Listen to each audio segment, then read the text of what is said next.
ध्यान देना, उस दिन हमने बताया था कि सॉफ्टवेयर एक ऐसा प्रोग्राम है जो हमारे कंप्यूटर में जान डालता है।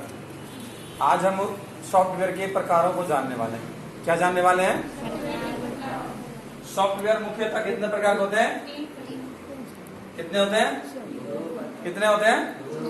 सिस्टम सॉफ्टवेयर और एप्लीकेशन सॉफ्टवेयर। सिस्टम सॉफ्टवेयर और एप्लीकेशन सॉफ्टवेयर। तो सबसे पहले हम सिस्टम सॉफ्टवेयर के बारे में जानते हैं। किसके बारे में जानते हैं? सिस्टम सॉफ्टवेयर के बारे में। उस दिन मैंने बताया था कि सिस्टम सॉफ्टवेयर हमारे कंप्यूटर में एक ऐसा प्रोग्राम होता है जो कंप्यूटर से संबंधित, मतलब इसमें जितने भी वर्क होते हैं ना, ये सबको कंट्रोल करने का काम करता है। बताया था ना। आज सिस्टम सॉफ्टवेयर को जानते हैं कि ये होते कितने प्रकार के हैं।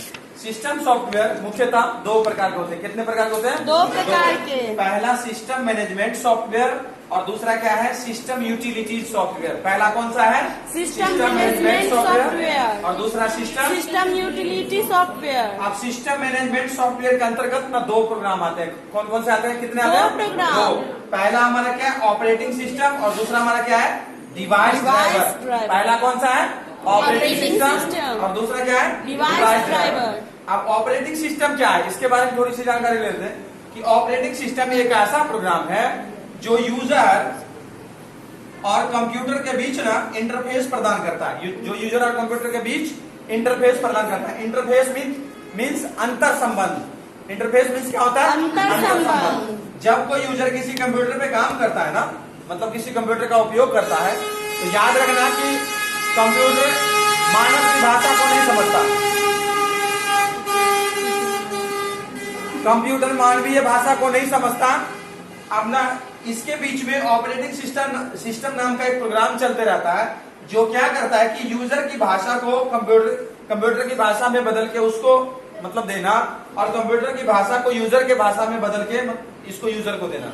तो दोनों के बीच जब तक अंतर संबंध नहीं होगा तो दोनों एक दूसरे के बीच काम कर पाएंगे नहीं ना।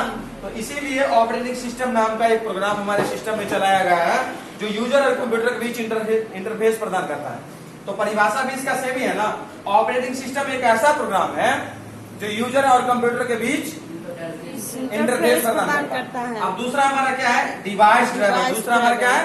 Device driver. डिवाइस ड्राइवर हमारे कंप्यूटर में एक ऐसा प्रोग्राम है जो किसी भी हार्डवेयर को चलाने का काम करता है। क्या करता है? किसी भी हार्डवेयर को चलाने का काम करता है। हमारे कंप्यूटर में तो बहुत सारे हार्डवेयर लगे है ना, जैसे कीबोर्ड है, mouse, motherboard, printer, scanner, camera, बहुत ऐसे हार्डवेयर है जिसको चलाने के लिए ना प्रोग्रामों की जरूरत होती है ना। कंप्यूटर हमारा बिना सॉफ्टवेयर के खाली डब्बे के समान है।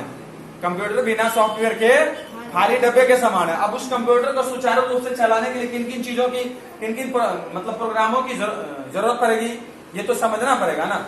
अब जैसे मान लो ये हमारा कंप्यूटर है, उदाहरण के लिए एक छोटा सा हमारा कंप्यूटर है। इस कंप्यूटर का अगर हम प्रॉपरली यूज करेंगे ना तो इसमें प्रोग्राम्स होने चाहिए, मतलब सॉफ्टवेयर होने चाहिए, तभी ये हमारा सिस्टम चलेगा। और प्रोग्राम या सॉफ्टवेयर नहीं होगा तो हमारा ये सिस्टम नहीं चलेगा। अब इसके दूसरे प्रकारों में आते हैं। सिस्टम सॉफ्टवेयर के दूसरे प्रकारों में, तो इसका दूसरा प्रकार है सिस्टम यूटिलिटी सॉफ्टवेयर। क्या होता है? System utility software. अब सिस्टम यूटिलिटी सॉफ्टवेयर में ना एक एंटीवायरस आता है। क्या आता है? एंटीवायरस। एंटीवायरस एक ऐसा प्रोग्राम है जो हमारे कंप्यूटर को वायरसों से बचाता है। किससे बचाता है? वायरसों से देखो यहाँ पे लिखा हुआ है एंटीवायरस। और हम लोगों को अगर बुखार लगता है तो डॉक्टर के पास जाते हैं तो क्या देता है? Antibiotic tablet. वो क्या देता है? एंटीबायोटिक। तो वो हमारे शरीर के वायरस को खत्म करके हमें स्वस्थ कर देता है। बट अगर हमारा सिस्टम बीमार होगा तो इसमें भी तो एंटीबायोटिक लगेगा ना। तो इसके लिए एंटीवायरस बना है। एंटीबायोटिक नहीं, इनके लिए क्या बना है? एंटीवायरस। ये क्या करता है? सिस्टम में जितने भी वायरस होते हैं उसको खत्म करके इसको स्वस्थ रखता है। एंटीवायरस का काम क्या है? हमारे कंप्यूटर को वायरस से बचाना। मतलब अगर वायरस हमारे सिस्टम में है तो वो इसको क्लीन करके, मतलब क्लीन अप करके आपके सिस्टम को स्वस्थ रखना इसका सबसे पहला उद्देश्य होता है। एंटीवायरस का काम ही है आपके सिस्टमों को क्लीन रखना, ताकि आप उस पर सही से काम कर सको, वर्क कर सको। ठीक ना। आप मानवीय रूप में समझ लो ना, जब आप ज्यादा काम करोगे ना, 8 घंटा, 10 घंटा, 12 घंटा, तो आप थके हुए महसूस करोगे, है ना। तो थके हुए महसूस करोगे तो कभी सर दर्द होगा, कभी बदन दर्द होगा, तो इसके लिए डॉक्टर के पास जाते हैं, है ना। तो डॉक्टर को इस तरह की प्रॉब्लम बताते हैं तो डॉक्टर हमें इससे संबंधित मतलब एंटीबायोटिक टाइप कोई ऐसा टैबलेट देता है जिसकी वजह से मतलब हमारे शरीर में जो वायरसेस हैं वो खत्म हो जाता है और हम एकदम स्वस्थ हो जाते हैं, पहले जैसा फील करने लगते हैं। ऐसा होता है ना। तो ये थे हमारे सिस्टम सॉफ्टवेयर। ये तो मैंने पहले भी बता दिया था ना कि सॉफ्टवेयर एक ऐसा प्रोग्राम जो हमारे कंप्यूटर में जान डालता है, जिसको हम देख सकते हैं बट छू नहीं सकते, है ना। और हार्डवेयर भी बता देता ना कि हार्डवेयर कंप्यूटर के वे सभी भौतिक भाग है जिसको हम छू सकते हैं। अब सॉफ्टवेयर के प्रकारों में सबसे पहला प्रकार क्या आता है? System software. सिस्टम सॉफ्टवेयर कितने प्रकार के होते हैं? दो प्रकार के। पहला सिस्टम मैनेजमेंट सॉफ्टवेयर और दूसरा सिस्टम यूटिलिटी Utility सॉफ्टवेयर, है ना। software। अब सिस्टम मैनेजमेंट सिस्टम में मतलब कितने प्रोग्राम्स आते हैं? दो programs। पहला ऑपरेटिंग सिस्टम और दूसरा Device driver। ऑपरेटिंग सिस्टम एक ऐसा प्रोग्राम जो यूजर और कंप्यूटर के बीच इंटरफेस प्रदान करता है, और डिवाइस ड्राइवर एक ऐसा प्रोग्राम हमारे कंप्यूटर में एक ऐसा प्रोग्राम जो किसी भी हार्डवेयर को चलाने का काम करता है। क्या करता है? हार्डवेयर को चलाने का काम करता है। और सिस्टम यूटिलिटी एक ऐसा प्रोग्राम जो हमारे कंप्यूटर को सुरक्षा प्रदान करता है, जिसके अंतर्गत क्या आता है? एंटीवायरस। क्या आता है? एंटीवायरस। इसको भी बोल सकते हैं एंटीवायरस, एक ऐसा प्रोग्राम जो हमारे कंप्यूटर को वायरस से बचाता है।